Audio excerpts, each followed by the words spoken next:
There we go. Hello, everyone. Welcome to another episode of the Rational Standard. I'm Martin van Staden. I'm joined by Zakhele Mthembu and David Ansara.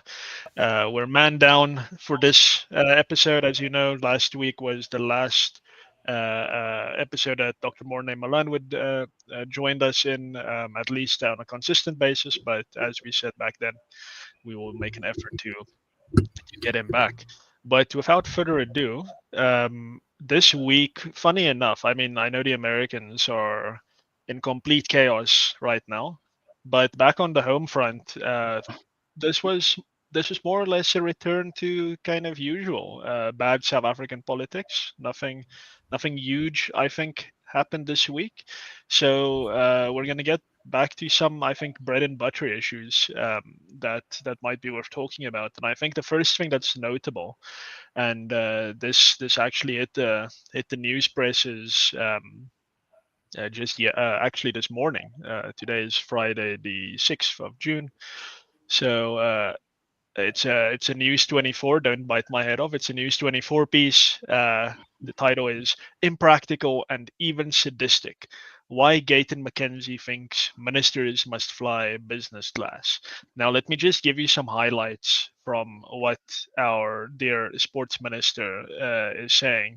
And this was primarily in response to Action SA questions. Action SA, for all their sins, have been relatively good over the last month or two, on asking kind of about lavish spending by the new GNU's ministers. So credit where credit is due. But Minister McKenzie, who was being questioned about his costs that amount to some 2.5 million rand, 2.55 million rand, over a certain period, I think over 9 months, he responded by saying, "Why are you problematizing this?" To take a word from our fellows on the left.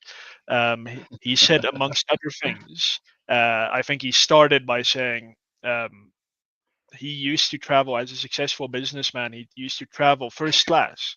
So, in fact, him traveling business class now, we should see that as a kind of a gift that he has given us.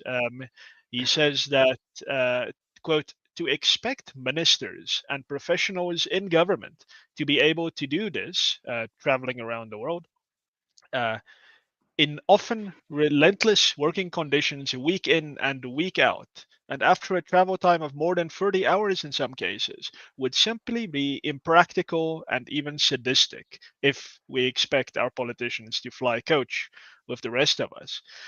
So that's what he says. And then he says that people shouldn't hue and cry about the expenditures that his department incurred traveling with receptionists and secretaries and everyone to the Paris Olympics recently. Um, and then he also said something interesting that I just saw, which is quite bad. Okay, no, I lost it. But anyway, I think the general gist of that is clear. Now, my question, I guess, is this. Um, Gayton McKenzie has been kind of portrayed as amongst everyone currently in the government, as effectively a kind of a Trump-esque politician in South Africa who kind of he speaks truth to power and he doesn't beat around the bush. And well, maybe that's what's happening here. He's not beating around the bush. He's wearing his corruption on his sleeve.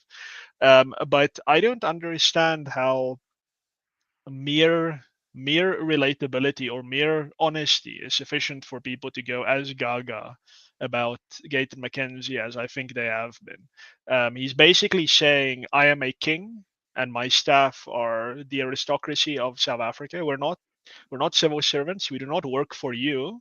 You work for us, and we're not going to accept taxpayers asking us these difficult questions. We think you must respect us more because we're doing hard work, going to Zurich, Oslo, New York, all these difficult kind of conditions around the world. So please have some sympathy for us." Zakes, I don't know if you want to take a first bite at the cherry here. What do you Yeah, make of yeah, yeah, yeah. Kenzie's statements? I think McKenzie said the quiet part out loud for politicians. Right? He went off script and everyone is just kicking themselves like, why would he say that?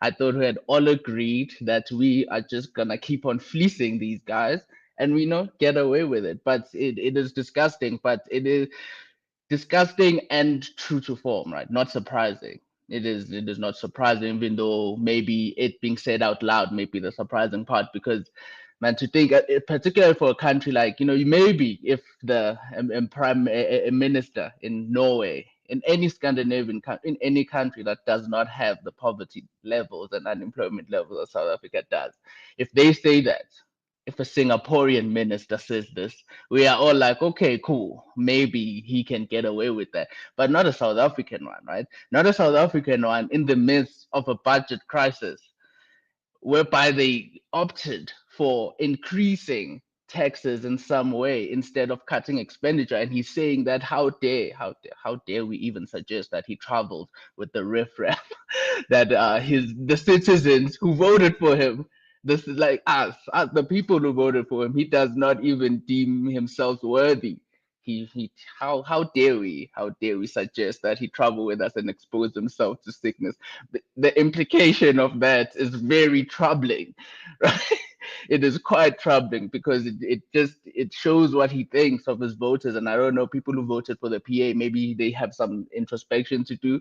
Like, man, like, this is what the person you voted for thinks of you. Because I think that most people travel coach when they even get a chance to fly, right? When they even get a chance to fly. The fact that he is flying and jet setting all across the world and he does not deem it worthy for him to travel and coach is sad. And it says a lot about what he thinks of ordinary South Africans, which to your point about, him being the Trump of South Africa. I think that would be true, right? Like this elitist guy. And with Gayton, like Trump is born into wealth, started his own, has his own businesses. He has a business track record.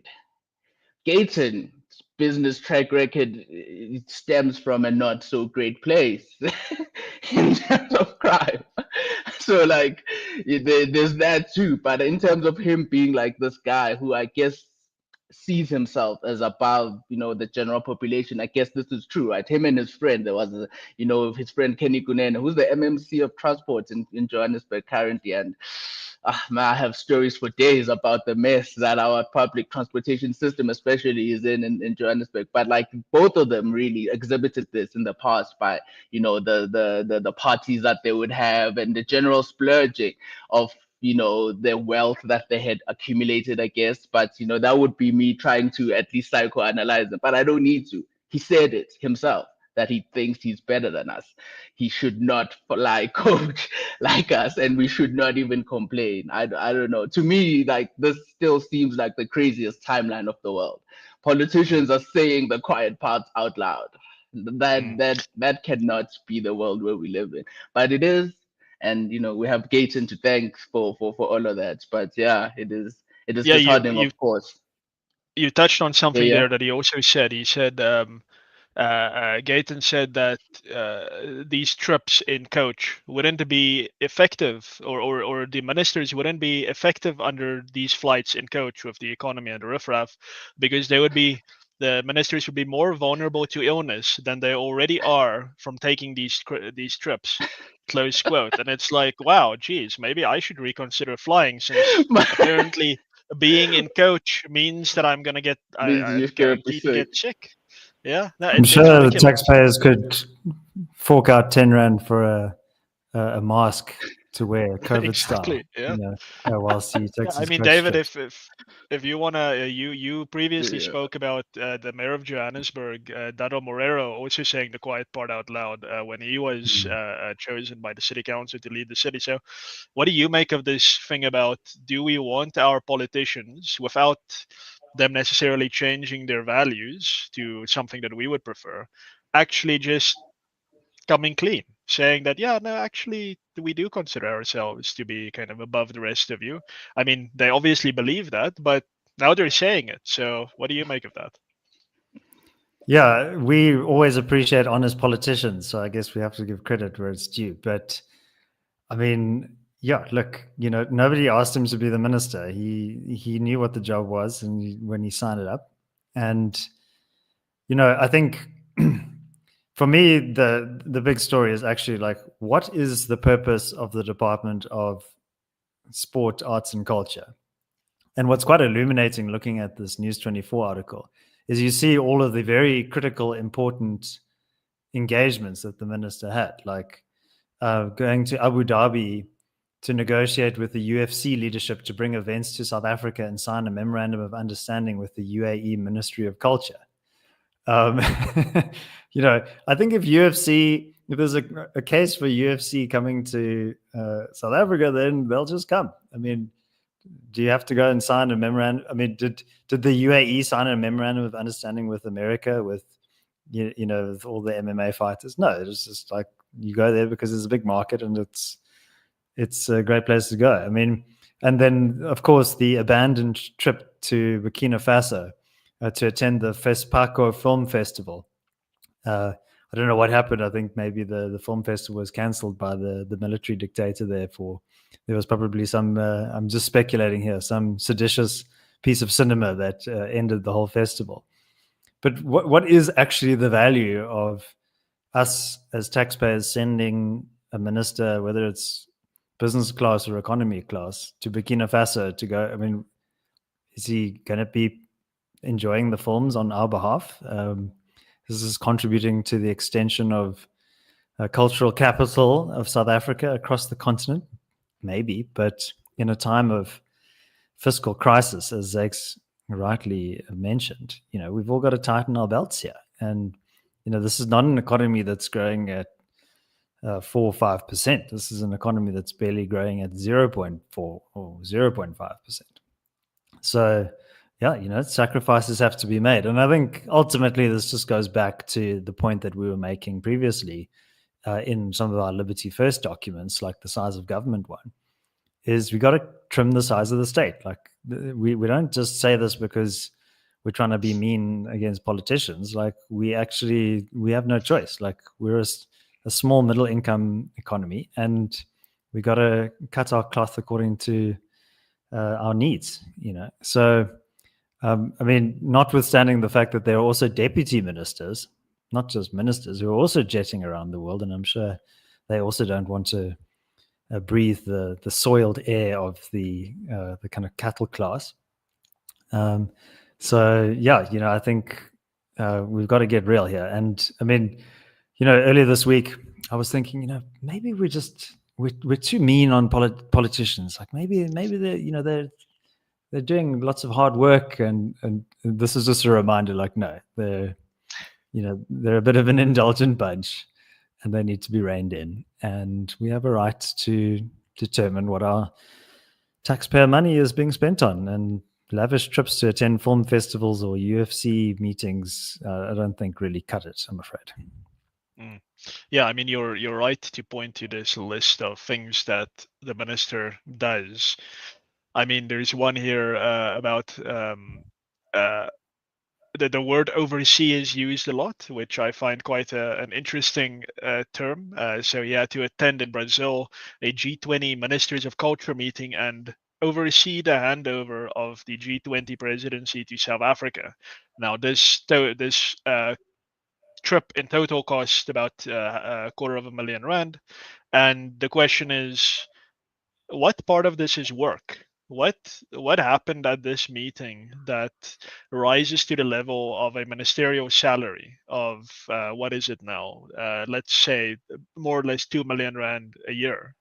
What aspect of this is work? You went to London to attend a Springbok rugby match and oversee discussions on an equity rights deal for the Springbok brand.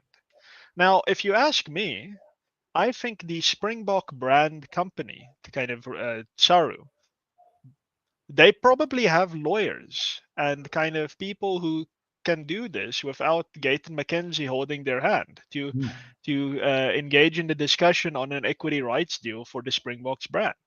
And this also cost R250,000. He went to Geneva to engage with the International Olympic Committee on bidding to host the 2036 Summer Olympic Games.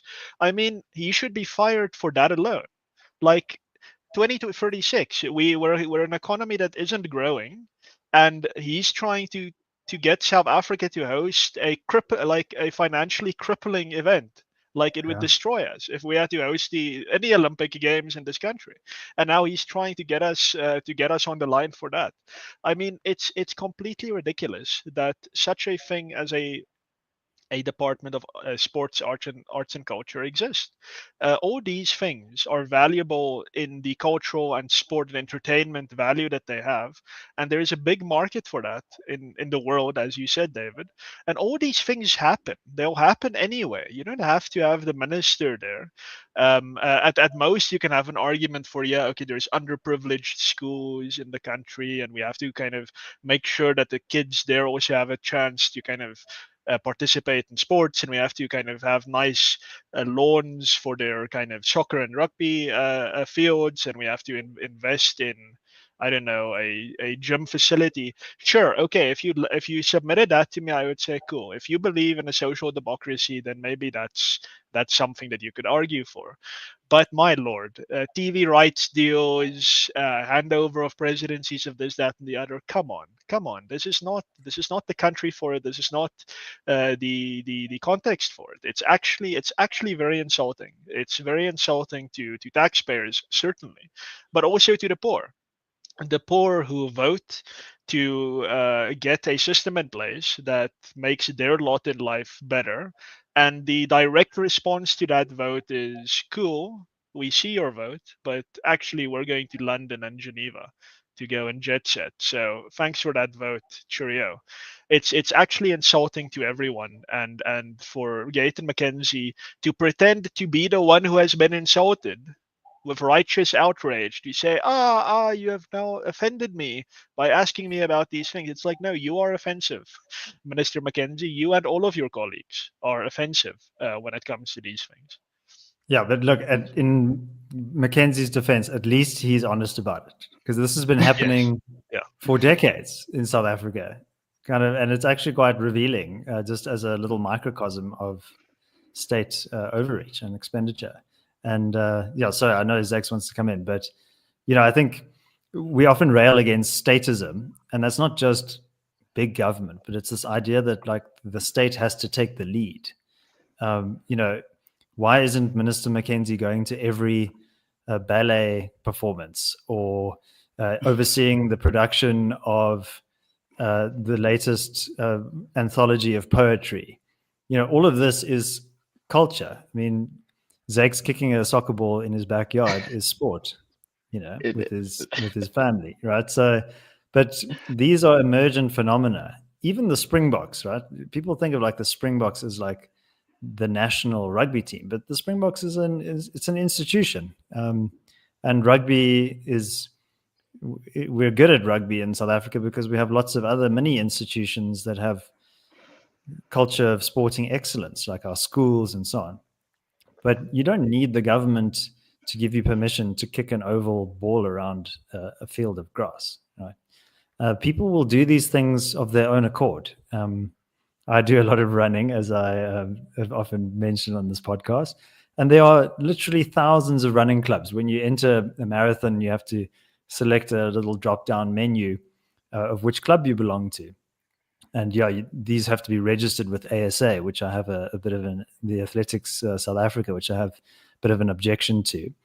But the point is that the emergent order is there for you to see. Like, there's an amazing culture of organized club running in South Africa, and they all have little planning committees, and everybody runs their own affairs kind of independently. And actually, ASA is often an obstacle to running in South Africa. And I hope they don't revoke my running license for saying this, saying mean things about them. I mean, even the fact that you have to have a license to run is probably problematic. We should run a campaign against that.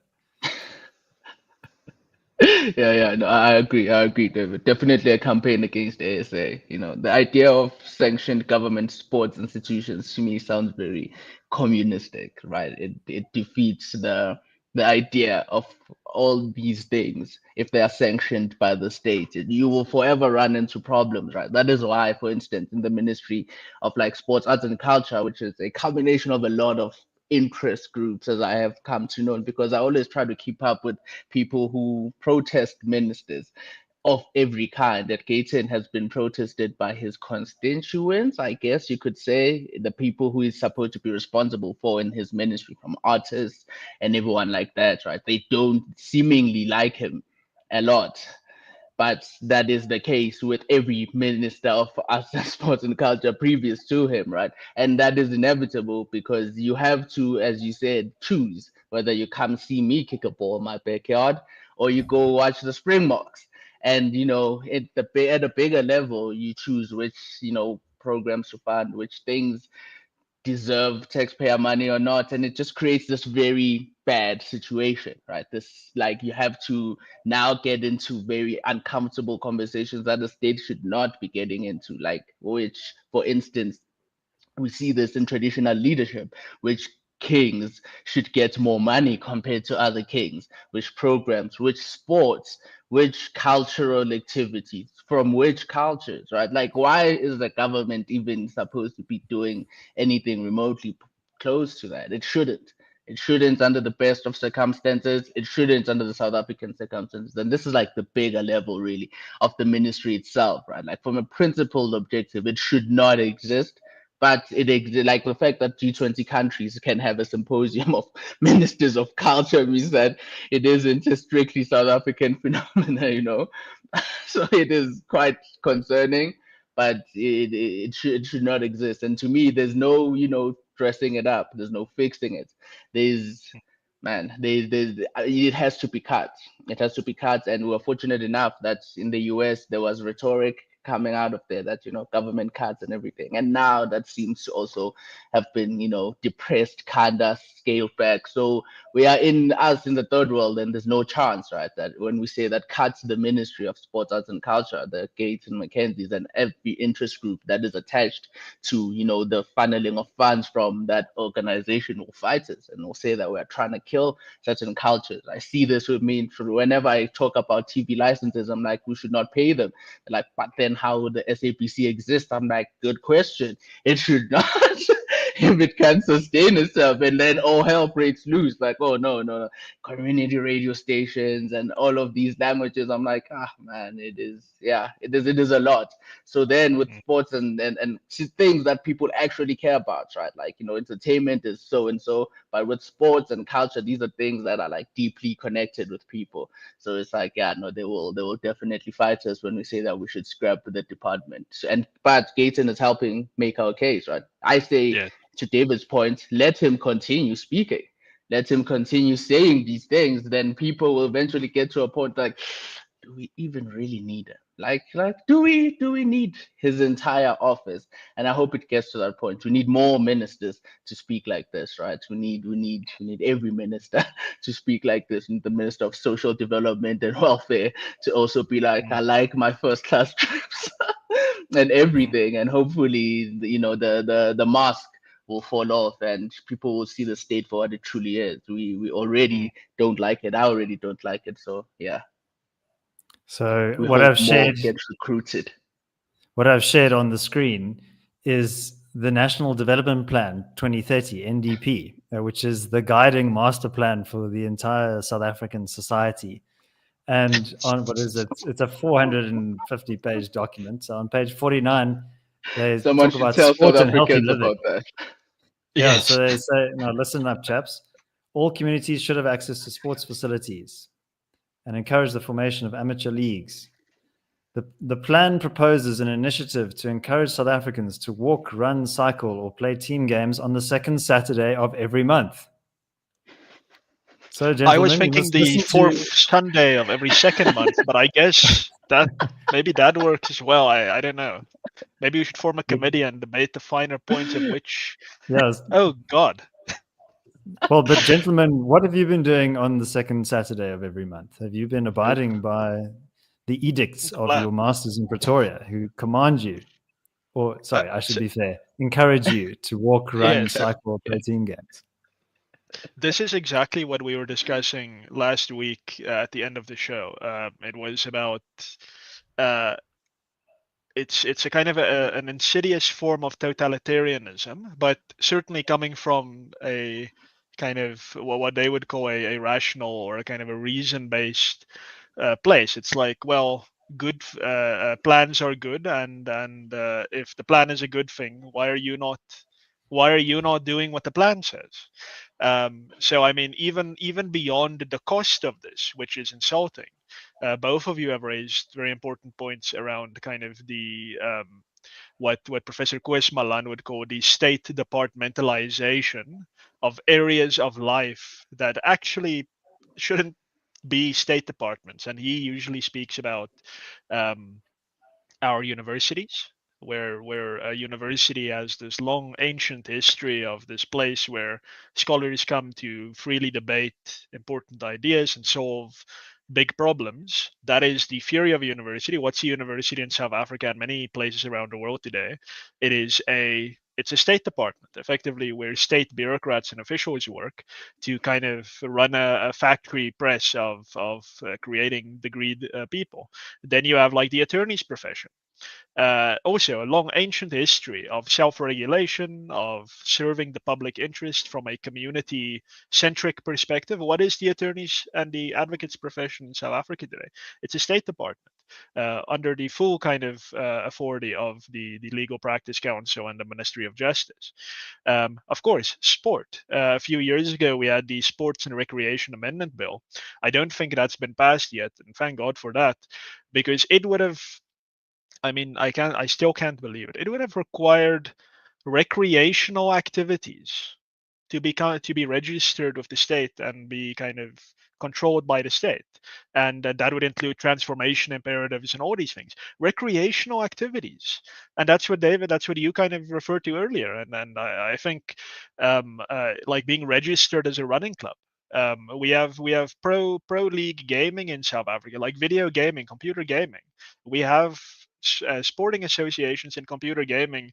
And when I was at the Rage Expo a few years ago, I saw the logo of the Department of Sports and Culture on one of their things, and I was like, what? No, no. Video gaming, ladies and gentlemen, video gaming is a area of interest for the state to regulate. And like it seems innocuous at its on its face. It's like, well, the state is kind of helping these things along, but ultimately it all builds up to the ability for the state to say no, to tell you no. You think, I'm going to form my own pro gaming league and do my own thing, and someone is going to knock on your door and say, well, actually, no, you're violating section what of the what, and that you can't do that. So now you're going to fine you, and if you don't pay the fine, we're going to throw you in prison, and if you don't come to prison, we're going to kill you. I mean, that is what it all comes down to ultimately. And we just need to, as a society, I think, get to a point where we ask seriously the state in sports and recreation.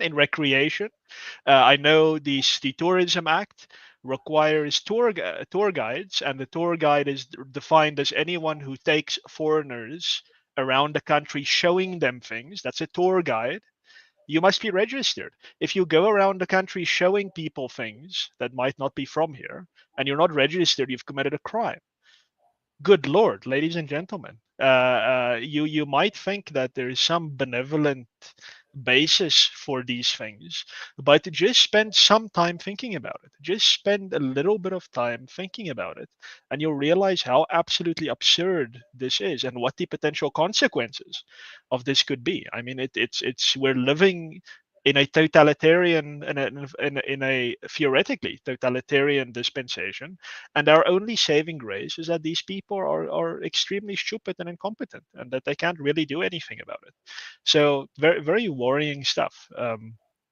David, what do you have So there? I mean, we've had quite a jolly conversation and a good laugh today, but actually, it's quite a serious topic. I mean, everybody was very earnestly engaged with the debate around the VAT increase, which I think was appropriate. We don't want to see any new tax increases in South Africa, but the amount that we've saved on the 0.5% VAT increase being scrapped is about the same. It's about 13 billion rand, isn't it, gents?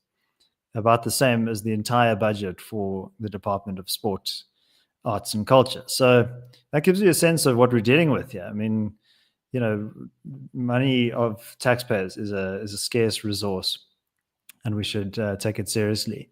And the fact that we have how many ministries, like 30 plus ministers. Yeah, and about 73 total senior executives in the cabinet. I mean, that's insane. Yeah, so and this is on our LinkedIn page. So Tristan says, scrap the department, please. I have culture. I don't need it being subsidized by Pretoria and by people who don't know me or my culture. Lance says, scrap it. But then my favorite comment was from Andrew. Says, there are billions you can find and cut elsewhere to scrap the only unifying pastime in our country, sport and culture, a dying part of our heritage, is short-sighted and probably devised by a non-sport couch potato in the FMF. South Africans Who are being taxed suggested to fund... abolishing sport and culture? My goodness. But I think that goes back to the point. I wonder who is directing that comment at. We have, the couch potatoes, we need some government intervention to force you to go and exercise on the second Saturday of the month. I think that goes to our point of, the departmentalization of society. It's like, I guarantee you that sport and cultural activities will continue, will probably actually flourish in the absence of government regulation. Mm-hmm. That is true, right? It just shows governments are considered, like I saw this a long time ago, people who are attracted to the state, right? Like, and who seek power within the state and want to take decisions over people's lives. This is, to Sowell's great point. These are people who think they're better than us.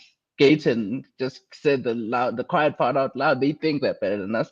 And as such, by wanting to absorb every aspect of people activity there is into the state, it eventually will be this is sanctioned because of the state. You see, they already do that with wealth creation and economic growth. At Keynesians, their entire thinking is that the state is necessary for the creation of wealth, for for the prosperity of human beings. But it's a switcheroo.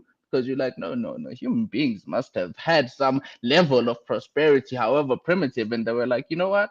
Let's take a bit of our property and give it to the central authority so that it does something with it. But instead, in the bigger context, of course, the Keynesians have turned it all around. They've been like, without the state, there's nothing the state is needed for the creation of wealth. And you see this and why they like expanding it. Because it will come down to what you said, Martin. It will come down to a no, right? It will come down to, so you want to start a running club? Do you meet transformation targets? Since we are in South Africa, that was the whole purpose of the the bill that hasn't been passed. Because I remember it vividly, right? The whole reason they wanted to absorb every form of recreation under it was so that they could set transformation targets. And that was like our government does this thing when people criticize something, they double down and triple down on it. Like, same with the NHI, right? They heard everyone say the NHI will fail. And we're like, you think so? Let us do it. And it was the same thing with that sports bill because it came on the heels of people complaining about, I think, the quota system in a lot of our sports, and sports like cricket and in rugby, right? Of course, the need for demographic representation is never really, demanded that much in other sports like soccer or, something like that. But in other sports, we need perfect demographic representation. And it came on the heels of that, of people critiquing something like that, right? And then the government went and wanted to pass that law. And I don't remember it vividly, man. It was the whole point of it is to try and control you for whatever way, right? If you aren't South African and you aren't, absorbed by our problems of transformation, then you would have another reason why the state would want to absorb everything that you do willingly, freely, right? Like imagine just, people like David who chase nothing across the streets of Johannesburg, just running around, and they have to be registered with the state. Wait a minute. What am I actually doing here? Mind blown. But the fact that has to be sanctioned and registered by the state. And what happens? What happens if there's someone, by a very wild hypothetical, who does not like the things that David stands for and is like, your running club should not be registered. Now David would be considered a criminal for chasing the air of Johannesburg without government sanction. And it's like, man, that is messed up. When you think about it, it is messed up. It is funny until it is not, right? And we see this in China. And China has taken this to the extreme with their social credit system. And they're like, you will definitely not go overseas if you do not pick up that piece of trash on the side of the road. And I'm like, and it will get there. It will get there. And it is very unfortunate when countries that have a basis in like a respect for human rights, like we do, at least, you know, we have a Bill of Rights and a constitution. When we do that, it's concerning because it means the people in other places that don't have the things that we do have no recourse, right? Because then their leaders will be like, oh, no, everyone does it. And this is the thing with me, who's like interested in like what the Chinese do a lot because they're communists and we should try and stop them. But they always like appeal to, oh no, you think we're horrible, the Americans are horrible too, the Americans do it too. So this like attempt at equivocation becomes much more easier when states like, you know, that ought to have a respect for, you know, human rights do the things that authoritarian states do. And it is authoritarianism, right? And you never truly know it until it's actually, you know, upon you and it is being implemented, like just like lockdown, right? When the Disaster Management Act was passed, probably no one foresaw that it would be applied in the manner that it could. But through the text of the legislation, you know, it was pretty clear. And when we rail against legislation like that, they'll be like, "Oh no, why are you railing against such an okay thing?" So governments do this all the time. So yeah, it is quite unfortunate, but scary yet a bit funny, of course. You make an important point. You make an important point there about effectively how it's normalized, and kind of this is, let's say, this is relatively new, kind of in the area of sport and recreation. It's not brand new, but it's certainly on the whole relatively new. But a far older form of this is state ownership of property. Now we all get that the state owns roads and borders and so on. So fine, leave that aside for a moment. But in South Africa and many other places, you will be. So let's take Johannesburg specifically. You will be so surprised if you go down into the CBD and you look at all these big towers, these huge skyscrapers. An insane number of them are owned by state departments, Transnet. Some of them are owned by the city itself, and you just see their logos everywhere. These huge skyscrapers. Then you have community halls, so-called community halls, all around the country. They're owned by local municipalities and by the provincial government. And every now and then, and people don't actually pick up on the kind of the insidiousness of it. You have people from, let's say, more unpopular political perspectives trying to use the community hall for an event, and the government says no. Now, if you think about that for just a little bit, you realize that, well, there's a problem here, because the people trying to rent that community hall are taxpayers, just like everyone else. Mostly they're citizens. But yet the government said no. Why? Because the government thinks that what you are trying to do and achieve is not a good thing. And increasingly, we have calls from, sure, the more radical fringes of our politics, but it's not I wouldn't say it's a completely unpopular position. Increasing calls for the state to own all fixed property. So this is a relatively common thing in some wealthy states. English common law has it that the crown ultimately owns everything, and that everyone else is just leasing it. In Hong Kong, one of the capitalist meccas of the world, the state owns all land, all land. And when you say land, it's not like the farms in Hong Kong. It's like no, it's like everything that this huge city stands on. The state owns it, the whole island. So this is a normalized phenomenon.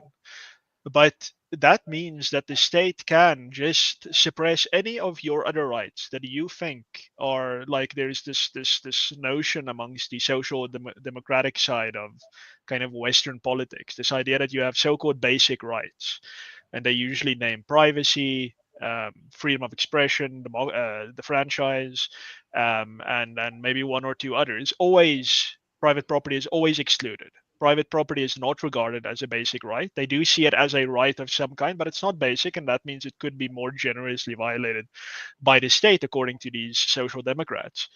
and they do not realize. And I wish this is a message that we as liberals and libertarians could communicate just more clearly and in a way that is more evident. But if you lose out on that independence that private property guarantees you, the independence that makes an independent sporting club, an independent recreational club, an independent university, the very tangible thing that makes that possible, property.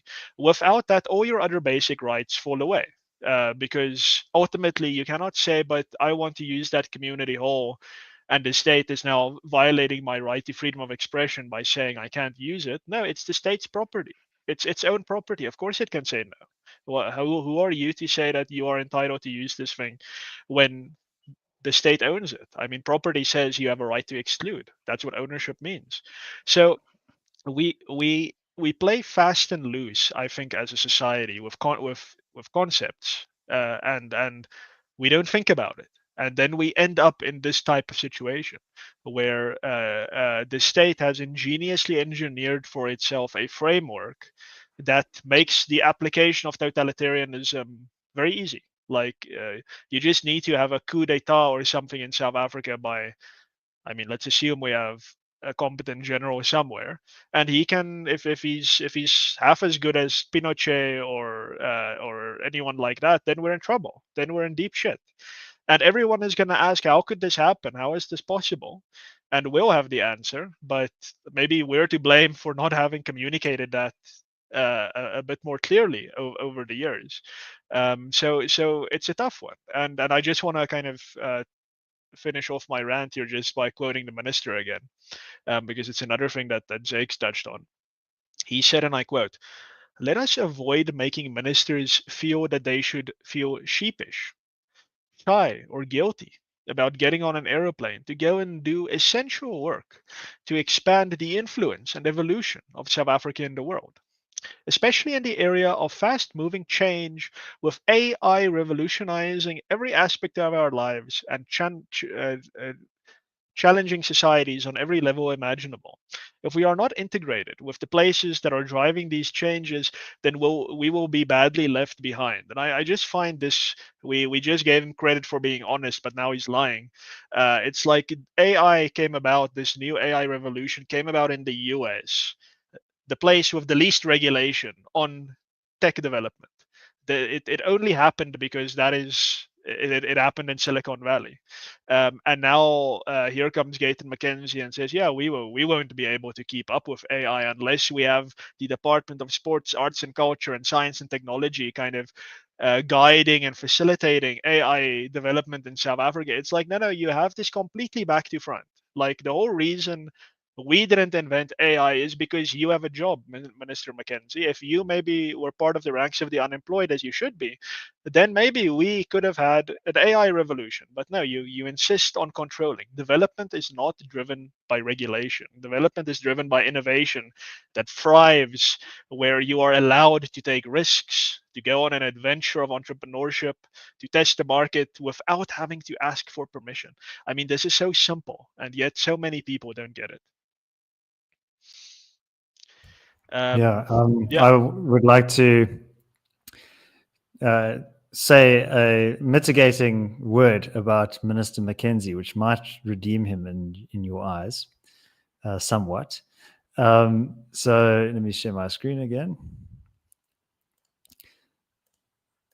Yeah, so this is a note. I went onto the Department of Sports, Arts and Culture website, and there's this press release amongst other kind of announcements.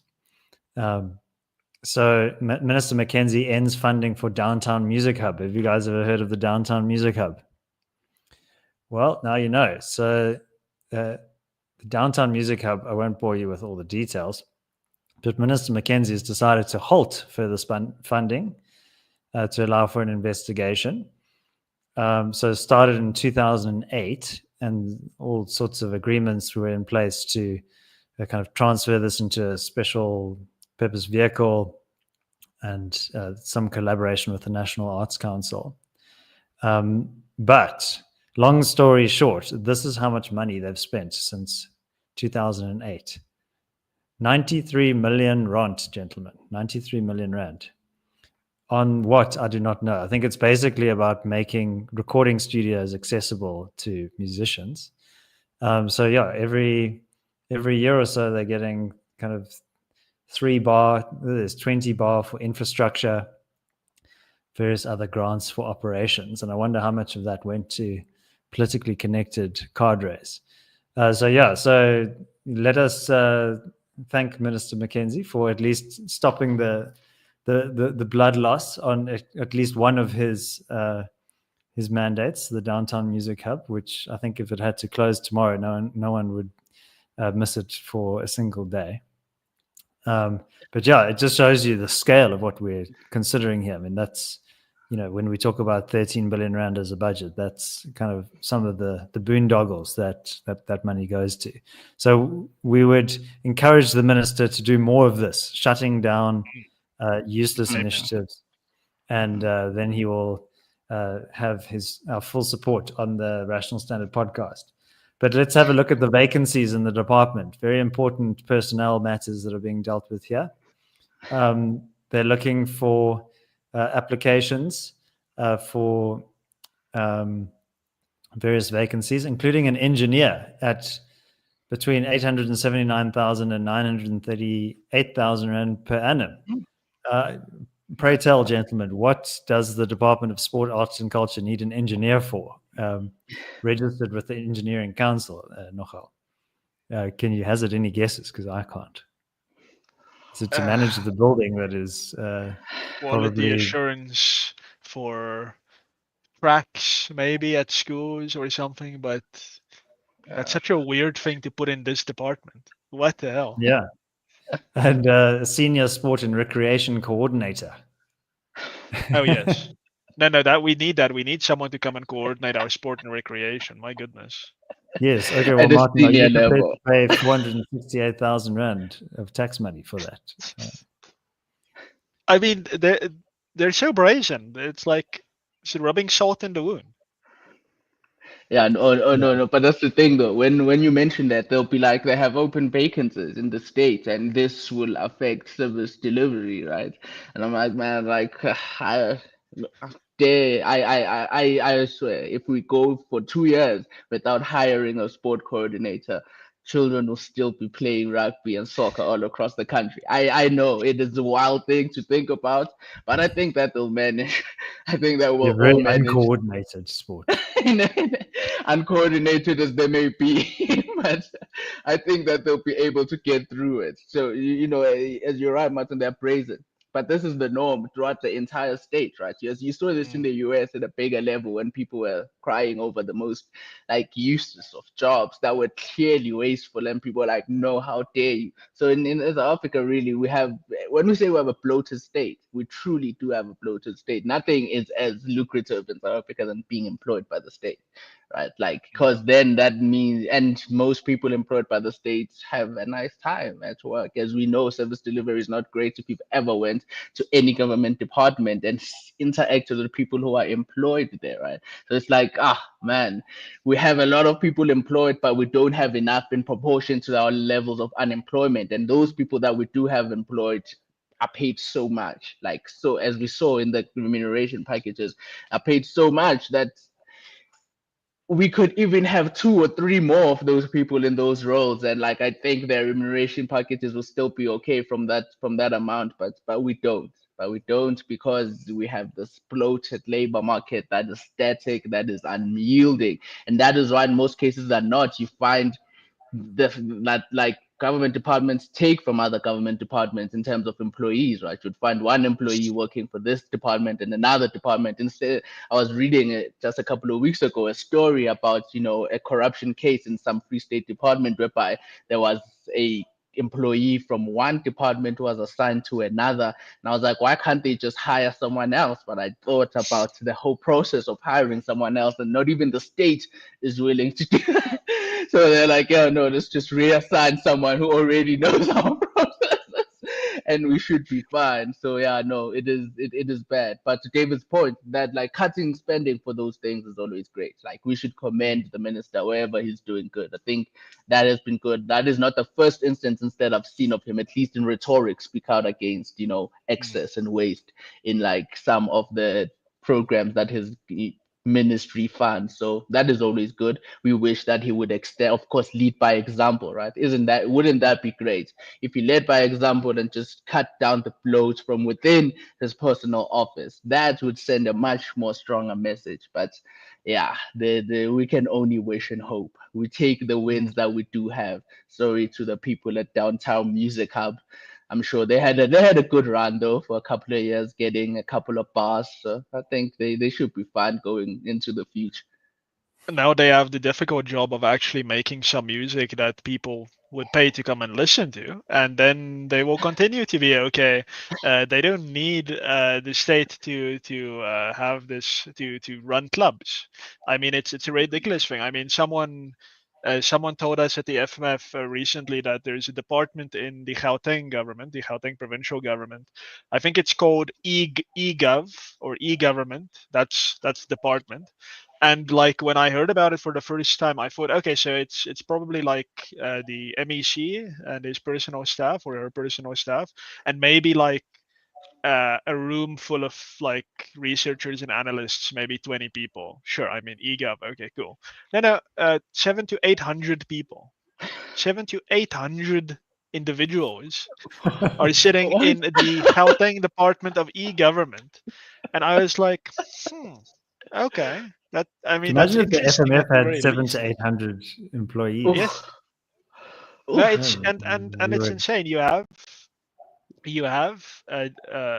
the thing that always sticks in my mind is there used to be in the state of New York in the US, there was a big, I think it was a Catholic school association, something along those lines.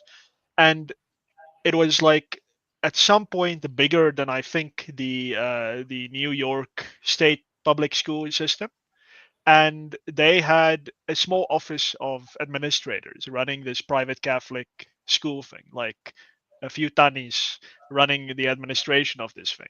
And then for fewer schools, the New York Department of Education had, I think, hundreds, maybe even thousands of administrators. And I mean, this is just a principle that you will never escape. You will never escape this. State bureaucracy grows for its own sake. Private bureaucracy has a deep desire to be small because you save money and the private sector wants profit. They want more money to be available to go into pockets. But no, in the state, it is completely the opposite.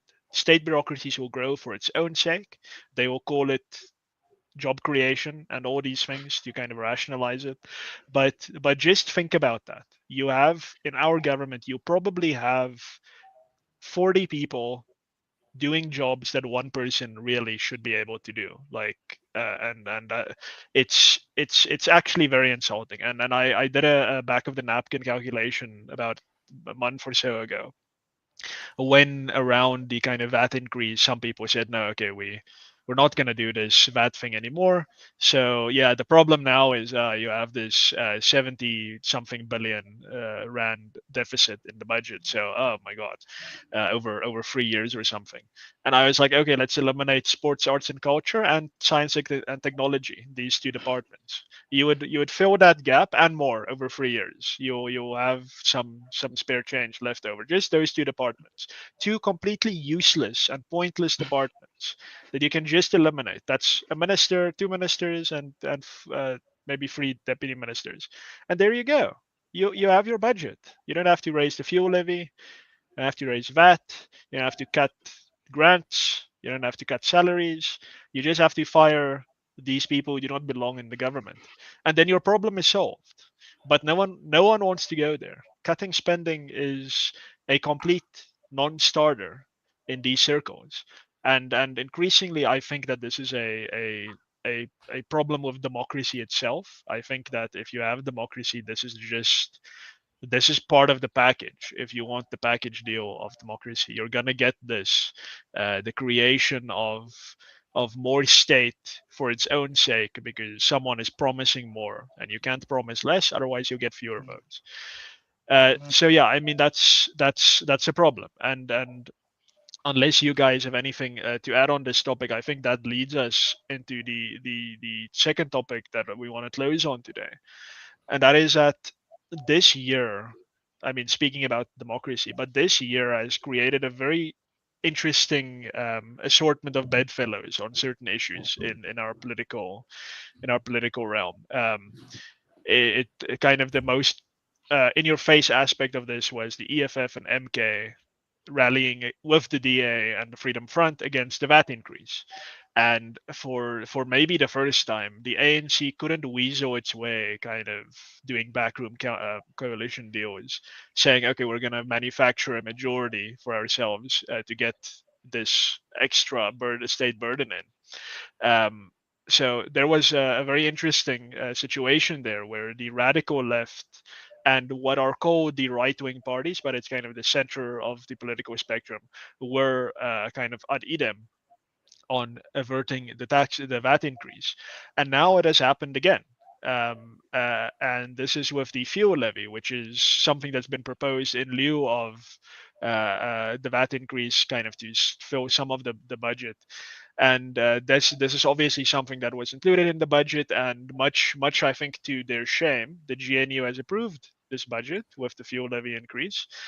So the DA, Freedom Front, they're all kind of if not eagerly in favor of it, are certainly now by association kind of fallen in with it. But now the EFF again to the rescue. I hate praising the EFF for anything, but they went to court on an urgent application, Western Cape High Court, to block the fuel levy hike, and they made, I think, more or less the same argument that the DA was making around the VAT thing, which is to say that if you give the government and the finance minister a unilateral power to increase levies and taxes kind of at their discretion, you are infringing on the constitutional power that has been given to parliament.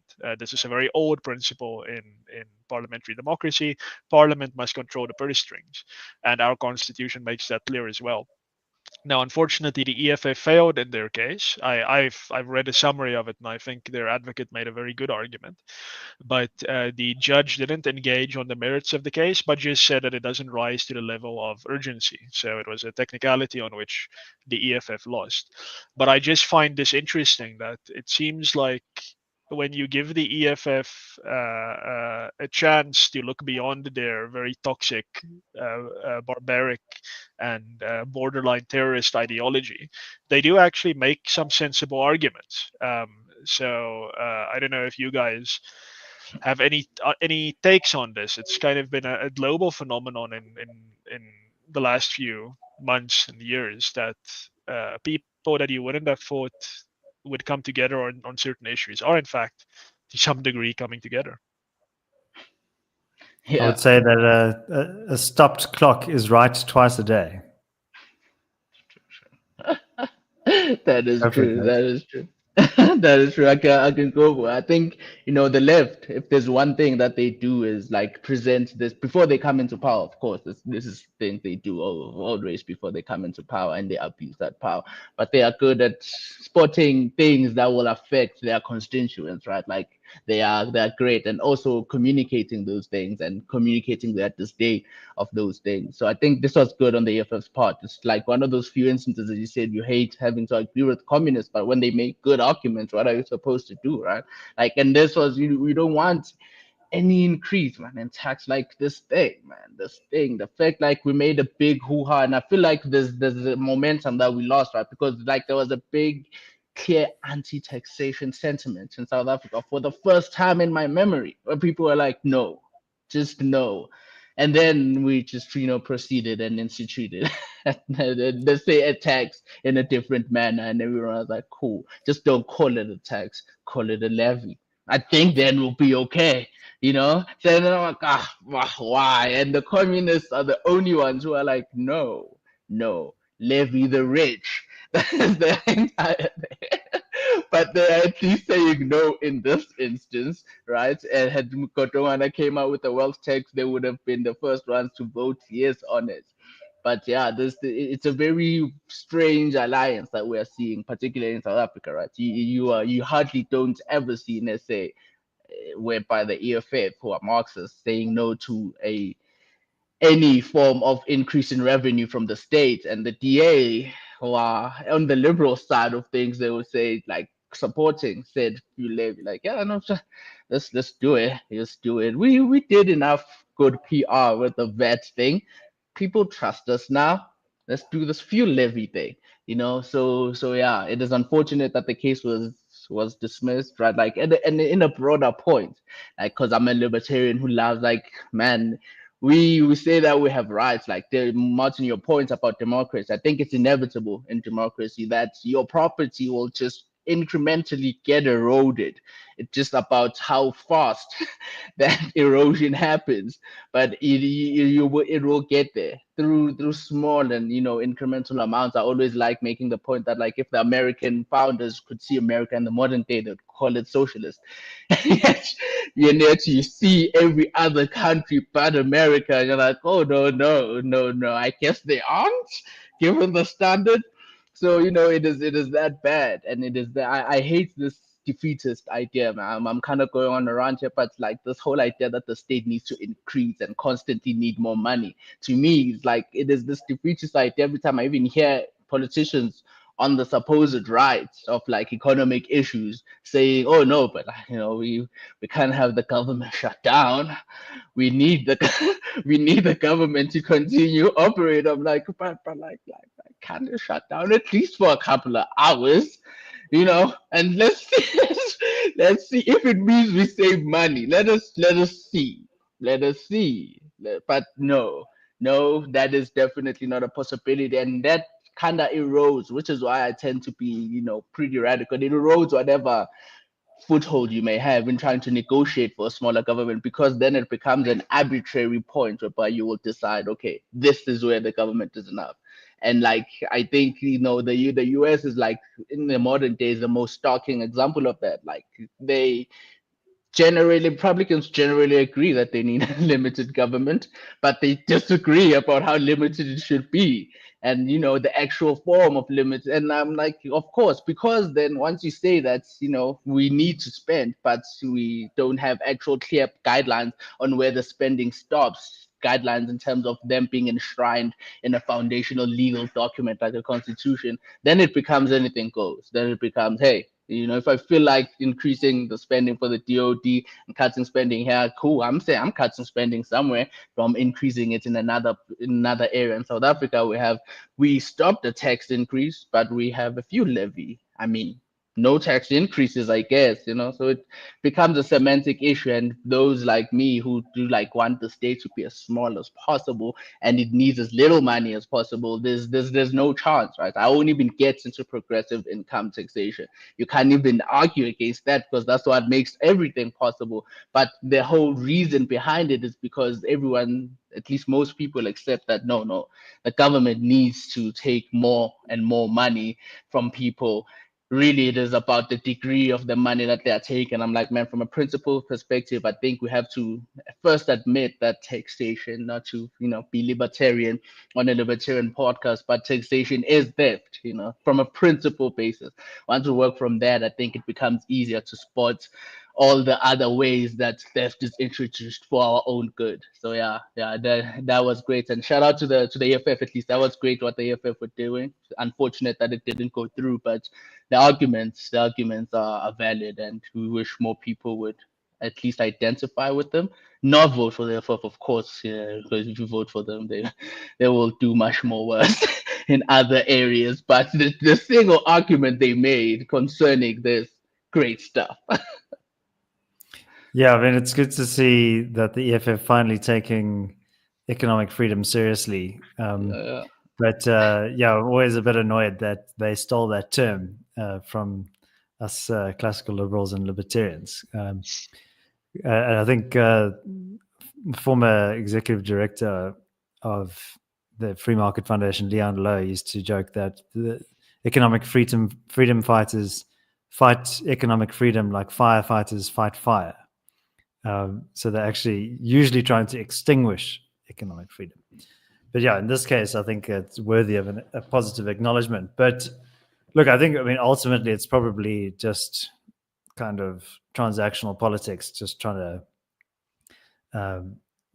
score some points against the government. I'm sure if they were in government, the number of taxes and levies that you'd be seeing would go up pretty highly.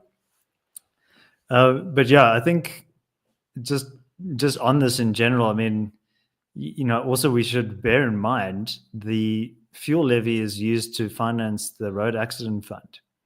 And it's one of those very South African stories where, there's a case that on its face, most reasonable people would agree with. I mean, I think we would disagree with the formation of a road accident fund. But, people who get injured or killed in road accidents, often not their fault, there's some kind of compensation that's given to them. But this has created a huge contingent liability for the state. I mean, I don't have the numbers in front of me, but it's literally like hundreds of millions of rand, billions of rands of debt that the fund has accrued. You had lawyers at some point double billing the fund. I see that the CEO of the fund he was initially put on special leave. Now they realized that wasn't legally permissible, so then they rescinded the special leave and suspended him promptly thereafter. And there's all sorts of questions around the procurement of a building. I'll put a link in the chat to a Business Day article around some of the accusations there. I don't really know all the fine details.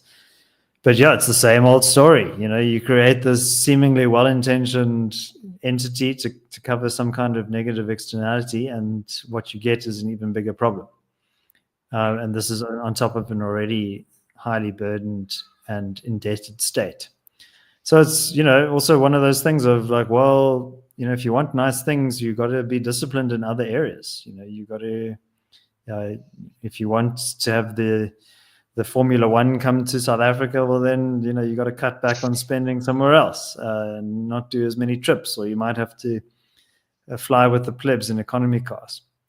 So, I just think this is it's interesting to me. I mean, I think we all were encouraged, like Zegs, to see that finally South Africans were taking fiscal matters seriously. And like now, ultimately you need to have a fight over public finances because we've reached the end of the road. Like there's no more money.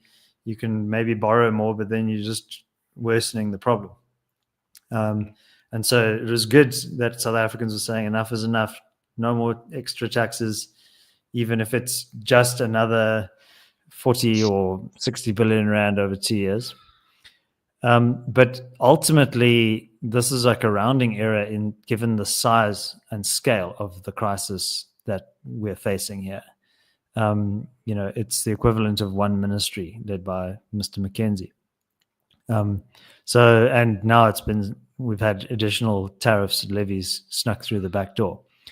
So, ultimately we have to not just make little adjustments at the margins. Like we actually need a wholesale restructuring of state spending. And, you can do it it's going to be difficult, but it's actually pretty simple. You got to wield Mr. Milei's chainsaw. You got to cut, and we need more afuera, even if you resist. No, exactly. I think the important thing here is that, and I made a point today on X that it's when this happens, when Malay happens, it really is a miracle in a democracy, and Malay hasn't done what I thought he should have done probably, and that is to maybe make Argentina but less of a democracy for the time being, just because I'm not sure that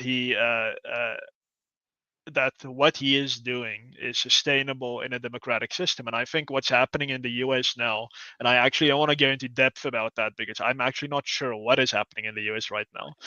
But what it seems to be, this falling out between Elon Musk and Trump, is actually an old Republican kind of issue.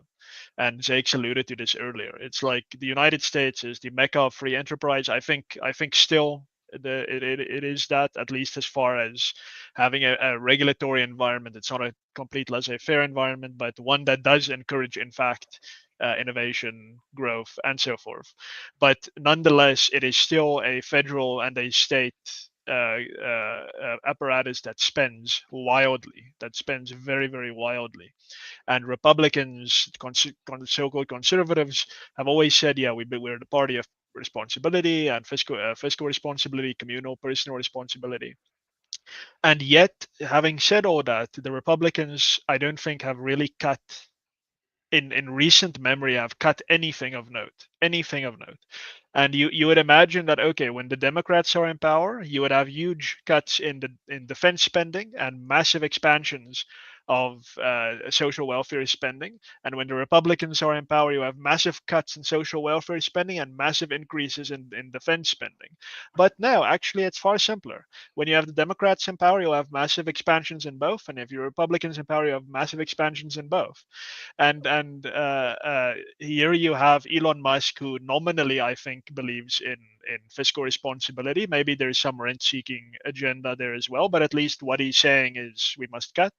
And the Republicans very predictably said, actually, you can take your Doge spending cuts and you can shove them where the sun don't shine, because we're going to adopt our big, big, beautiful spending bill.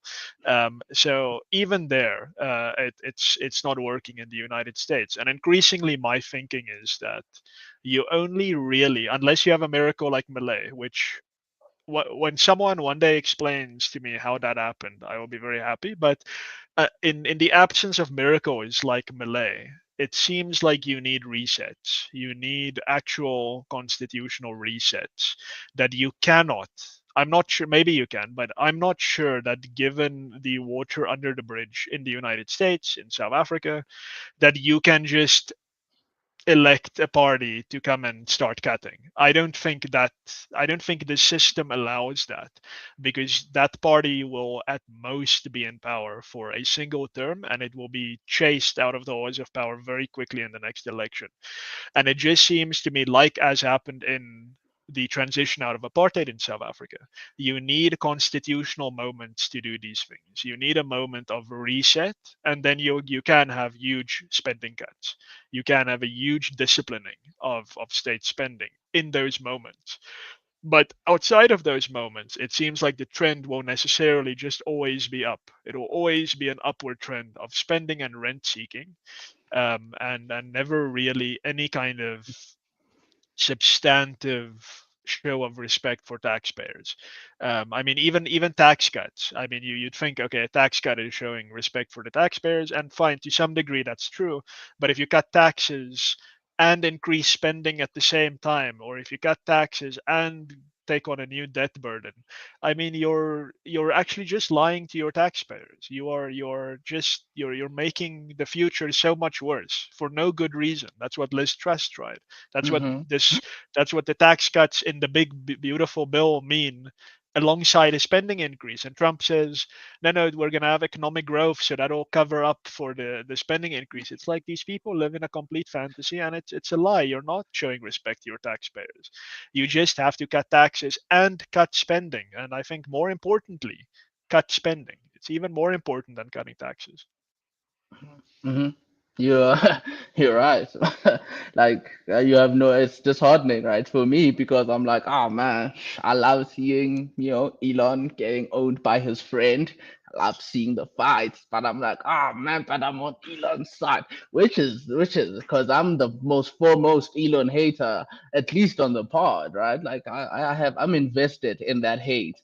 But now he's like, no, cuts the spending, and the other guy's like, no, spending is okay. I'm like, man, if even in the US and within the rhetoric, right, of having a Doge and everything, they can't get spending cuts, man. What will a backward socialist hellhole in Africa hope to accomplish. Like then they'll look at you like, oh no, sir, you are crazy. We are not doing that. And as such, we have to wait for hyperinflation, right? To your point, like I think the only reason, and even then in Zimbabwe, they have hyperinflation and just things still seem stagnant, for years, right? I could say that was the reason in Argentina why Milei got in, but like he is a miracle, right? Argentina had hyperinflation. Maybe Argentinians are just so tired of being poor. Like, maybe we have to try these ideas, right? I hope in Zim someone actually does that. I am quite invested in Zimbabwe being quite good again, and it's unfortunate that even after hyperinflation and having no currency and like the party that caused that is still like, hey, we lead you, don't we?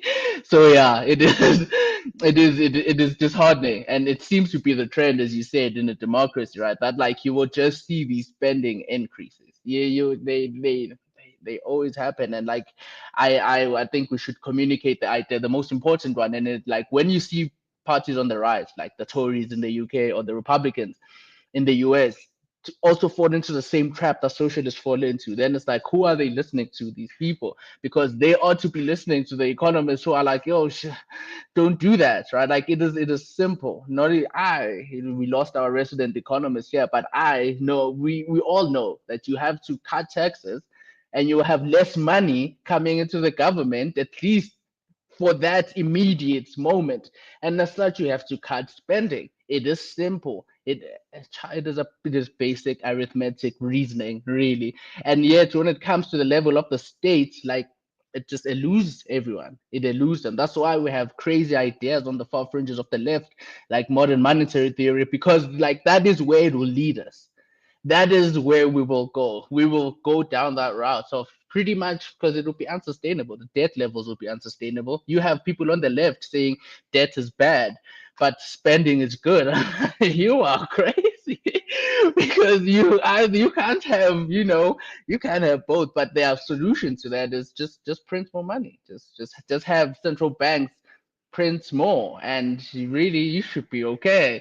And we were like, hyperinflation, and they just, no, we'll wave it away. In the US, they wave it away with them being a world reserve currency. I don't know how that will help them when their currency is virtually worthless due to the unlimited supply it will enjoy, but they wave it away with that.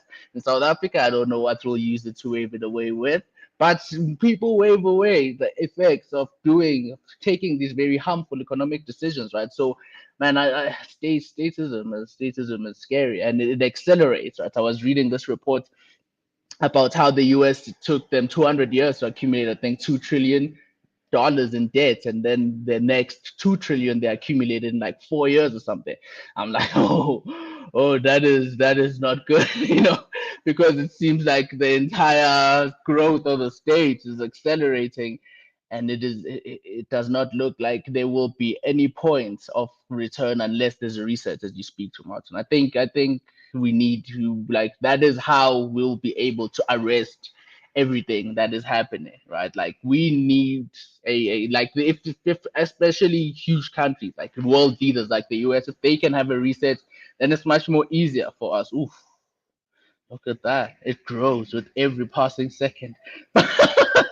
Yeah, so these numbers that you see dancing across your screen is from the US debt clock. And actually late last year, what is his name? The Republican from Kentucky, Thomas Massey. Mm-hmm. Yeah, he actually came to visit South Africa, and he's got a debt clock that he wears on his lapel. And he's an engineer by training, and he actually made it himself. He's one of the people who's been questioning a lot of this excessive spending. But it's crazy, eye-watering to see 36 trillion, nearly $37 trillion worth of debt. The size of the US GDP is a pretty sizable 30 trillion, but the debt is much larger than that. And what that amounts to is a debt profile per taxpayer of $323,000 US dollars, or $107,000 per citizen. Look at that spending, $7 trillion per year.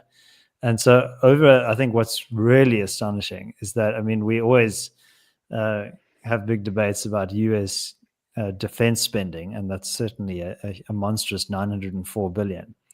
But the interest on debt is larger as a budget item than the entire defense spending. I mean, if you think of the scale of US military might, I mean, like, this is the largest military on earth, most sophisticated, and the debt costs more than that to service every year, just paying the interest. And a lot of this is because of the monetization of the debt, too much money creation by the US Federal Reserve. So yeah, I've put the link to usdebtclock.org in the comments. So do check that out. It's sobering stuff. Yeah. The amount per taxpayer you said is $332,000 US, thereabouts. 323, yeah. Yeah, that's almost 6 million rand. So to our South African listeners, I mean, just kind of sit down for a moment and think about that. I mean, there's 300 million Americans. So if that were our debt, it would be far higher than this. But each American taxpayer is liable at this moment. It's gonna get far higher, like into the future. But at this second, each American over their lifetime is liable for almost 6 million rands worth of debt. Just debt. Like they're not getting anything for that. They're just paying something that they already got sometime like that, or that their grandparents maybe got a few years ago. So I mean, it reaches a level, and I mean, this is statism. This is not actually normal in any way, shape, or form. It reaches levels where the actual number doesn't really matter anymore. Like it's however million, hundreds of trillions. It could just be triple that anyway. Like, it makes no difference really, because it's just an unpayable amount of money. And that gets back to it's a clear indication of a systemic issue. It's not an issue of the current administration is spending too much or taking on too much debt. This is what the Americans enjoy doing this. They show these graphs of, oh, this is Bush, this is Obama, this is Trump, this is Biden, this is Trump again. And it's like, it really doesn't matter. Like, it makes no difference. Like, each administration is going to lead to a huge explosion in this number. And that's just how it is. It's baked in virtually. I mean, if I had to guess, I would say, yeah, maybe at some point Trump probably thought, hey, it would be nice to cut the debt. I would like to be remembered for being that guy. And then everyone around him probably just said, Mr. President, it's never gonna happen. You can dream your dreams as what long as you about the want. downtown music hub in my constituency? Yeah, exactly. Million rand, Exactly. It's a complete rent-seeking mess, really, and you can't. It's and this is why I think the modern monetary theory is actually a cope. I mean, it's a cope with this reality that you actually can't wrap your head around. Like, what the hell do you do? What the hell do you do? Like, the answer for us is actually quite simple, but to most other people, it's not a viable answer. That is to say, well, you hit the brakes and you press the big red button. Like, that is our answer to solving this problem. You bring it all crashing down and you try again. It's game over, new game, let's try again. But to them, that is not an answer that's viable. For them, it's like, well, we have this huge crisis that is entangled in everything that the state does: defense, social welfare, basic services. How do we cope with this? And that's modern monetary theory. Like, I've chatted to some smart MMT people. These are not Marxists. These are not kind of spittle flying radical redistributionists. You can see these are basically people who just want to cope with this almost fantasy magic level crisis that stares us in the face. Maths, man, and then it's stimulating demand, and then like you inflate your way out of the thing, and then you monetize the debt. Hard cope. I think there are consequences. We're just deferring them, and I think the MMT approach is, you see the train coming down the tunnel with the bright light, and you just extend your arms and you embrace the freight train as it smashes into you. But what we want to Yeah. do, like Martin said, is hit the brakes. But listen, gentlemen, I got to go. Yeah, Thanks so we're much basically for done. the I chat. don't think there's anything else. So Yeah. thanks, David. You can drop Thank off, you. and Thank Jakes and I you. Cool. will conclude. Cheers. Cheerio. Yeah. Nice. But yeah, Yeah, Bye. Martin, thanks. Yeah, that yeah. brings Please, me Jake. to my to my point, and I have a solution about how to avoid the debt problem for African countries. I don't know, for every country really, you can call your local representative and tell Hmm. them to adopt this, which is stop it, defaulting on debt. Why, how does defaulting help? Outside, of course, the creditors get screwed, and they have been getting a whole lot of payments throughout the years. I think they'll be okay. The IMF and the World Bank get screwed. They never ever give you debt again. No creditor will ever give you debt again Mm, as a mm. state if you Excellent. default on it. Mm, And that works for everyone, right? Does mm, that not work for you as a citizen? Encourage your local government not to pay its debt. This is what I always try when I'm at Liberty Forum. I was telling to everyone, like, yo, tell your government, write articles about it. mm. Tell them Yeah. to just stop paying it, because I think that would be the only way, especially for a small country, right? Every time I read this story, I was even reading about Burkina Faso, we're saddled with debt. And I'm like, your economy is barely growing at Mm, all. You are not, you are stuck in this cycle. And the only way your government thinks of stimulating the economy is just by spending more. That is the government mm. answer. Like, when you have a hammer, then everything is a nail type of thing. But like that is the answer to everything. So there's no way out of it. To me, it doesn't seem Yeah. like there's a way out of it unless like you just stop paying the money. And I think Yeah. it can be easier, right, to get political support. Like, oh no, look at your state, it's giving money to the West, huh? You don't want that, huh? You don't want them giving this Yeah. money could help I, people here. I think Default. that's a good idea, but I do think though the other rules of sequestration must apply. So yes, you've Yeah. defaulted, but that means you do get a nice big airport, you do get a nice big harbor, you do get other things that the state owns, and I think that's fair Yeah. enough. This is something that I kind of diverge with on many other libertarians in Africa specifically, and they tend to complain about, oh, China has now gotten this thing, that thing, and this other thing, and I'm like, yeah, I agree, China is an insidious global player, and kind of we should deal with China, like there's no way getting around that. But I'm not gonna cry crocodile tears over China getting some airport because the government it gave money didn't pay back the debt. Like there was a debt.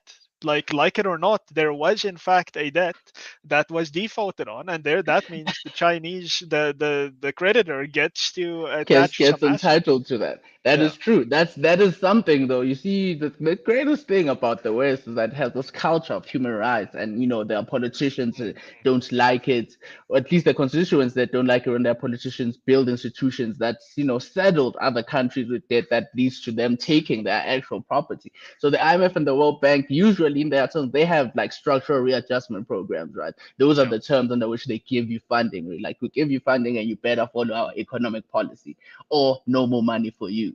The Chinese are the ones who are like that. So you default on the World Bank loan, you get a thing. The extreme is that you get invaded by the US. That is the that is a possibility out there, but you're playing a dangerous game already. I say Yeah. lenient to the danger. I'm sure Americans won't be huge fans of their state invading a poor African country, whatever African country decides to do this. So the optics won't look good for that war. Mm, The Chinese, though, as you said, the Chinese from jump, their entire financialization strategy is we are gonna expand. We have an excess of everything, excess mm, construction companies, excess workers work in construction. So really, we are gonna give you funding, you're gonna build the thing, and you're gonna hire whoever it is that we have. But the entire terms is that we are also gonna, take the thing back if you don't do that. So maybe the lesson there is don't take money from the Chinese. But yes. that is pretty difficult. That is pretty difficult to That's an do, important lesson. Yes. apparently. Yeah. It is a definitely important lesson. Never take money from the Chinese. Ideally, never take money from anyone. And this is the Exactly. lesson. But yeah, if you're gonna take money from the people who won't come and take your stuff afterwards. No, I They're mean still chumps for now. Maybe they'll this wake up is someday and they'll be like, no, no, we'll take your this shit. is this is the point where the idea of tightening your belt just goes away. And I'll say this as my final words, is that the theory of democracy, the theory of state, is that state provides service, whatever that might be, much broader than what we as libertarians would prefer, but the state provides service, the taxpayers pay for service. The money that the state gets is provided by its own tax base. If its tax base becomes smaller, the state becomes smaller. If its tax base becomes bigger, the state becomes bigger and spends more. The second that debt, as a wonderful, really in my view, a brilliant capitalist reality that makes so many things possible in life, it makes so many good things possible in life. The moment you take that good idea and you apply it to the state, you just kind of wipe out all of that basic theory about how kind of a sustainable and responsible government could operate. Because in theory, and the United States has been proof of this, and Japan and other countries as well, is that it actually doesn't matter that your tax base can't cover the spending anymore. It actually doesn't matter. You can just pick your priorities and spend and spend and spend and spend. And at some point, I mean, you just alluded to it, and it's very insidious in my view. Is at some point your debt burden becomes so big. It's like you cannot wrap your mind around how much money it is, and now you owe it. And what is the IMF going to do? What is the World Bank going to do? Are they going to kill you? Are they going to like internationalize your whole country? Of course not. The optics are so bad. And I think the sovereign kind of borrowers know this, that ultimately no one can do anything to us if we default. Like, yeah, I mean, even in your example, Jake, you say that they'll never lend money to you again. I mean, I don't even think that's true. I think that, yes, they'll say we'll never lend you money again. Then, like 20 years down the line, there's an election in your country, and the new government pinky promises and says we'll be good. Don't worry, we'll be good. And then the IMF and the World Bank are going to say, well, okay, they promised. Let's lend them some money again. Let's give I them mean, I some can money. Yeah. almost guarantee that that's how it would work, because the optics are so important, especially for Western institutions. That the Chinese might say, no, no, keep away from us. We don't want to see you. But the West will keep giving money to bad actors and people who don't actually have plans. So yeah, I think just final word from me to our listeners is think a little bit deeper about these things. It's very simple to say we need the government to do X. But you must understand that you're saying that in the context of a government that already cannot cover services that it provided a decade ago. It hasn't paid for the services that it provided to you a decade ago. And you're trying to add on more now. You cannot do that. We have to have a completely different way of thinking Mhm. about the state, what it does, and how it pays for it. Zakes, I'm going to give you a chance for some final words. And when you're done, I will wrap up for us. Yeah, I mean, really to echo your sentiments, right? In my writing, I always try to communicate that the meta level of thinking, of saying we have to seriously think, particularly in South Africa, the broad African continent. I love this beautiful place, and I love this place specific one, because I live here. But we have to actually seriously think about these things, and we don't. The U.S., as much as horrible as they are, a lot of this thinking stems from that place. At least they're thinking about it. They're thinking about the implications of a state being this large. I don't think in South Africa we even get it, as you said. Like, debt implies that the state still owes. It still has not paid for the thing it did in the past. And in South Africa we have the NHI, and where people are like, yeah, just something way like, why, in what world, right? I'm sorry, I tend to get a lot like agitated by this, but don't do that. My final words is we need a serious consciousness, reshaping about the role of the state itself. Part of the reason why I'm anarchist is because I had that reshaping, thanks enough to a whole lot of American writers, right? Who are like, hey man, the state thing, you gotta think about it. And I was like, man, I see it, right? Like, I actually see it. And to your point about, the consequences is it will be horrible, right? The constant erode, when it finally comes to a head, the whole Japanese experiment that they are dead, then the American experiment, like, it will. In Zulu we said "Ungapheli kuyahlola," which really roughly translates to, what doesn't end is pretty much absurd. Not everything ends. everything ends, and this too will end. And it is unfortunate that when we say that cut government spending, people are like, oh no, the times will be difficult. I'm like, yeah, they will be. That is, to me, undeniable. It will be difficult. The people who used to get things from the state won't have them, but the times that come when it is happening to you and you aren't in control of the process, those times are much, much more horrible, right? You should ask any small jurisdiction at a small scale that has went through hyperinflation. Then you will know that you can't come back from that. Like it is quite difficult. Even Argentina with Milei doing amazing work still has one of the highest inflation rates in the world, right? And that is because of the embedded, just the supply of it. That they need something drastic too. And I see it in Zim too. So really think of it at a global scale. It will be horrible. So we need more people to be libertarians. Those are the parting words. Be Exactly. libertarian, people. Be Yeah. libertarian. Absolutely. No, I think that's a great way to end it, and then to say that it's always better to take a little bit of pain now, relatively speaking, than to embrace the absolute destruction that you're creating for your children and your grandchildren if you do not change now. And again, we've said this before. Uh, if you have good ideas and good policies, you right the ship in less than a generation. The Weimar Germany was an economic disaster, and that was immediately followed by a massive destruction of the Second World War, where that country was bombed into nothingness. Ukraine had the Holodomor, a genocide scale humanitarian disaster. All the Eastern Bloc states had communism at a massive scale. It was complete social collapse. And the moment they decided, hey, let's try a little bit of free markets, they became some of the most prosperous societies on the planet. So it's just better take a little bit of pain, embrace the pain now, pick good ideas, pick good policies, and you are guaranteed to do well in the future, and not in the distant long-term future, in the medium-term future. Within a generation, things could be good if you just make the right policy choices. And Zeke sums up exactly the quickest way to get to that realization is get some insights. I know it's painful to think about. I know libertarians can be cringe, but pick up a book by some of the big names in liberty, in classical liberalism and libertarianism: Friedrich von Hayek, Murray Rothbard, Ludwig von Mises.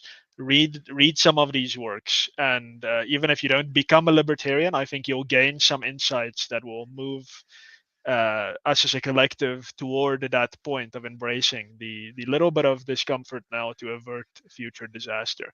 But that's it for this week, ladies and gentlemen. Thank you for joining us again. Special thanks to everyone who joined us live. As always, it's great to have you here engaging in the chat. And always, please send us some questions if you want to ask anything to the panelists on the podcast. We'll be happy to answer them. You can ask us as well in the comments under the video when the live stream has been uploaded. And yeah, to everyone who's going to watch this afterwards over the weekend and so on, thank you as well. Please remember to drop a like. If you want to see more of this content, please do subscribe to the Rational Standards YouTube channel and click the bell icon to get notified when we upload new videos. We tend to only do that on Fridays, but you never know, in the future we might have some more offerings. Rational Standard is a Substack-based publication, so please also navigate over to our Substack. That's rationalstandard.com. Please restack our content if you enjoy it. Please like our content there, and do share as well on any other social media platforms that you might be on, and also on WhatsApp and email. Please send these conversations to your associates if you think that there might be some value there. But that is it from us. Let's hope next week is also a light news week, but you never know with the news cycle in this crazy timeline of a world that we live in. Thanks, X. Thanks, everyone. Cool. Go well. Height.